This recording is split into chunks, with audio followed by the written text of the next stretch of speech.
యావత్ భారతదేశంలోనే కాకుండా ప్రపంచంలోనే ఒక దివ్యమైన మహోన్నత అయోధ్యలో బాలరాముని విగ్రహం స్థాపించడం ఎంతో అద్భుతమైన డీడీ కాలనీ వెల్ఫేర్ అసోసియేషన్ అధ్యక్షుడు కొండ లక్ష్మీకాంత్ రెడ్డి అన్నారు.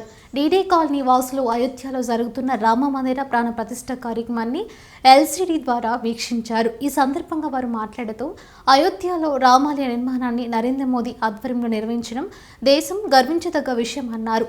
అంతేకాకుండా నాటి యుగ పురుషుని రామనామం నేడు ప్రజలలో కనువిందుగా కనిపించడం ఎంతో సంతోషదాయకమని అన్నారు. కోర్టు తీర్పులకు ఒరవడి చివరకు విజయం సాధించి మందిరాన్ని స్థాపించడం ఎంతో ఆనందదాయకమన్నారు. ప్రతి ఒక్క హిందువులు అయోధ్య రాముని దర్శించుకొని తరించాలని వారు కోరారు. ఈ కార్యక్రమంలో డీడీ కాలనీ వెల్ఫేర్ అసోసియేషన్ ఉప అధ్యక్షులు, జనరల్ సెక్రటరీ, కార్యదర్శులు, సభ్యులు, కాలనీ వాసులు తదితరులు పాల్గొన్నారు.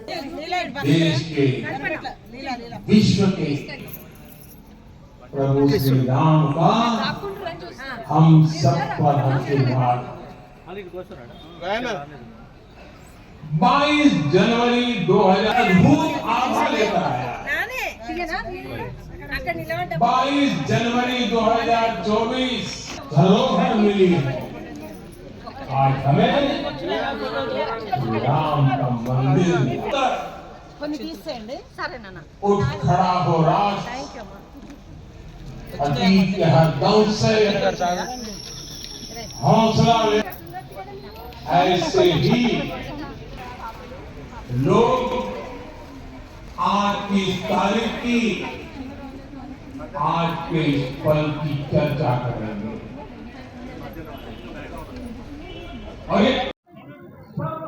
ఈ రోజు యావత్ భారతదేశంలో కాకుండా ప్రపంచం లోపల ఒక దివ్యమైన దినంగా అనాది నుంచి యుగ యుగాల నుంచి రాముడు ఎప్పుడైతే జన్మించాడో ఆయన చరిత్ర అప్పటి నుంచి ఇప్పటిదాకా పుడుతున్నటువంటి జనులకు, రాబోయే జనులకు కూడా ప్రతి ఒక్కరికి కూడా రామనామం అంటేనే అది ఒక భగవంతునిగా, మతము కులము అనే భేదం లేకుండా యావత్ దేశం లోపల కాకుండా ప్రపంచం లోపల జరుగుతున్నటువంటి ఈ యొక్క కార్యక్రమాలను వీక్షిస్తూ, అది కూడా ఈ కాలంలో మరి ఈ పరిస్థితుల్లో ఉన్నటువంటి దృష్ట్యా మరి మోదీ గారు ఈ యొక్క కార్యక్రమాన్ని చేపట్టేసేసి యావత్ ప్రజలను దిగ్భ్రాంతం చేసినటువంటి ఎన్నో సంవత్సరాల నుంచి ఈ యొక్క దేవాలయం నిర్మాణం గురించి ఎన్నో విధాలుగా ఎన్నో భావాలతో ఉన్నప్పటికీ కూడా ఈరోజు నాడు సుప్రీంకోర్టు ఏదైతే తీర్పిచ్చారో ఆ తర్వాత మరి ఇక్కడ రామాలయం కట్టడం జరిగింది. అంటే ఈ రోజు నాటికి కూడా కనీసం ఈ రోజు నాటున్నటువంటి మా అందరికీ, అంత ప్రజలందరికీ కూడా ఒక దివ్య దినంగా ఆ రాముల వారిని మరొక్కసారి దర్శనం చేసుకోవాలన్న యొక్క తాపత్రయం ఏదైతే ఉండేనో అది ఈ రోజు నాడు తీరుతా ఉంది.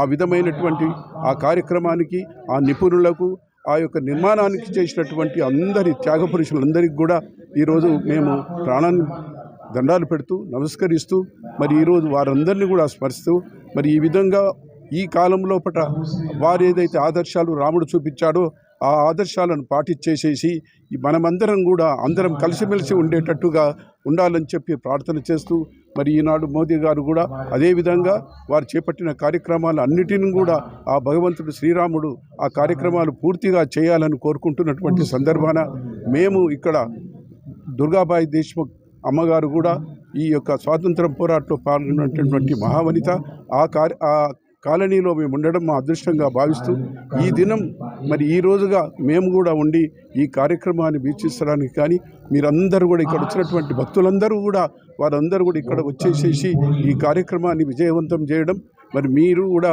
అన్ని ఛానల్స్ వారు విచ్చేసి ఈ కార్యక్రమాన్ని జయప్రదంగా చేయడానికి ప్రజలందరి లోపల మా యొక్క భావాలను, మా యొక్క ఏదైతే ఆశయాలు నెరవేరుతున్నాయన్నట్టుగా మీ ద్వారా తెలియజేస్తూ నేను ఒక విషయం చెప్పదలుచుకున్నాను. రామా నీ నామమేరా హరినామములకెల్లా జీవనమాయరా. రామా నీ నామమేరా హరినామములకెల్లా జీవనమాయరా. రామా నీ వనవాసమే వనములకెల్లా జీవనమాయనురా. నీ జీవనమే యా ప్రపంచానికి, మానవులకు అందరికీ కూడా జీవనమైనట్టుగా మేము కోరుకుంటూ మనమందరం కూడా శాంతియుతంగా మన యొక్క రాజ్యాన్ని, మన యొక్క దేశాన్ని కాపాడుకోవాల్సినటువంటి పరిస్థితి వస్తే అందరం కూడా శాంతియుతంగా మళ్ళొకసారి మన దేశాన్ని సంరక్షించుకోవాల్సినటువంటి దినంగా ఆ రాముల వారు చెప్పినట్టుగా మనమందరం కృషి చేయాలని చెప్పి ప్రార్థనిస్తూ మీ అందరూ విచ్చేసి ఈ కార్యక్రమాన్ని విజయవంతం చేస్తున్నందుకు మీకు ధన్యవాదాలు తెలియజేస్తా ఉన్నాను.